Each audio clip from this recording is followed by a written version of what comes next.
Have you ever felt this way? You've spent years in grammar books, you know all the rules for the present perfect and the passive voice.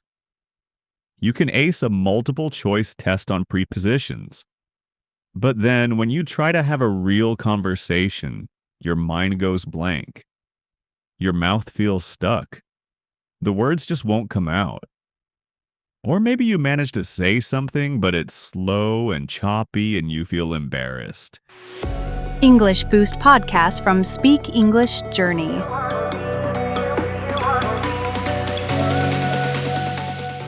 Hey everyone, and welcome back to the Speak English Journey. I'm your host, Mark, and I'm so glad you're here with me today. You feel like you're failing even though you've put in so much work. This is a problem I hear about all the time. It's the pain point of so many English learners. They've been taught that English is a subject you study in a classroom, like math or history. They believe that if you just master the grammar rules, the speaking will follow naturally. But here's the reality. Speaking is a skill, not a subject. Think about it like riding a bicycle. You can read every book on the physics of balance and the mechanics of gears. You can understand exactly how a bicycle works.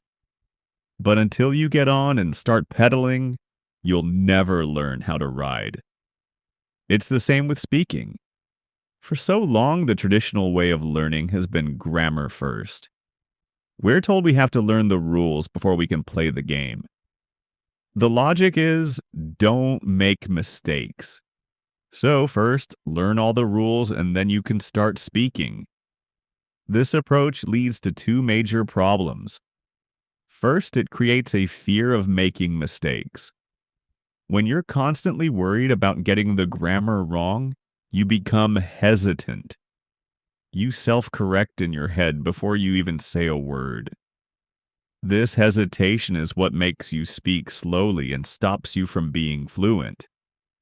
You're not focused on communicating. You're focused on not making a mistake. Second, it disconnects language from its main purpose, which is communication. When you focus only on grammar, you're treating words and sentences like a puzzle to be solved, not as tools to connect with people. You might know the perfect past tense, but you can't use it naturally in a story because you haven't practiced telling stories. So, what's the solution? It's simple, but it might feel a little scary at first. Speaking first. You have to change your mindset. From now on, your goal isn't to be perfect. Your goal is to be understood.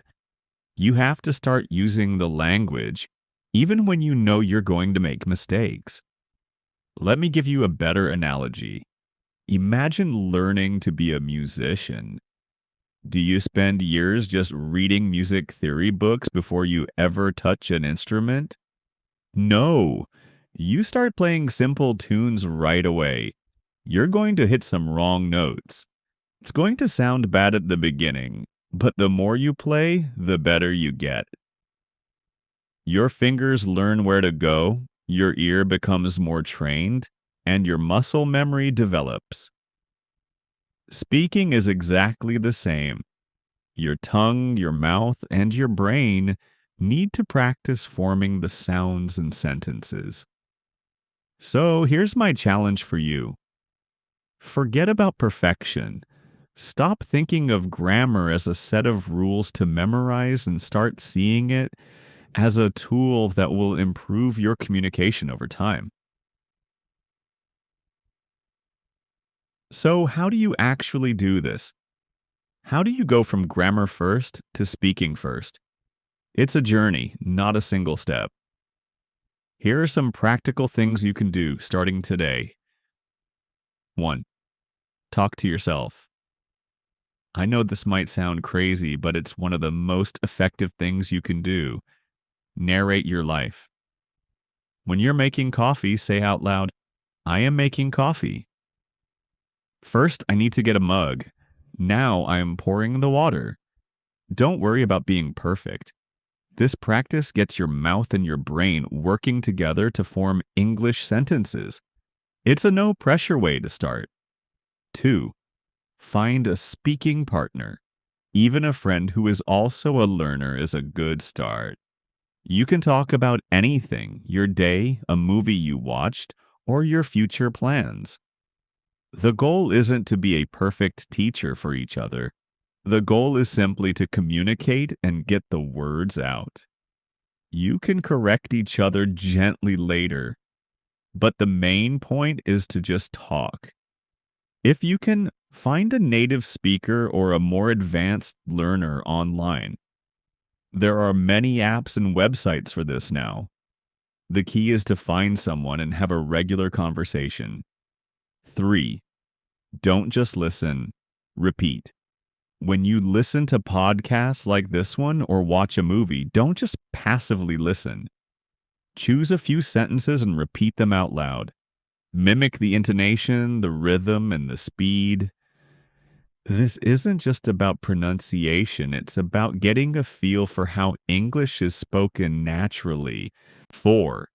Use grammar as a support tool. Grammar isn't useless, it's incredibly important, but its role needs to change. Instead of being the foundation you must build first, think of grammar as a mechanic who fixes the engine after you've already started driving the car. After a conversation, think about what you said. I went to the store yesterday. Is that right? Or should it have been, I have gone? Then you can look up the rule. This way, the grammar you learn is directly relevant to what you actually need. You're learning it in context to solve a real-world problem you just experienced.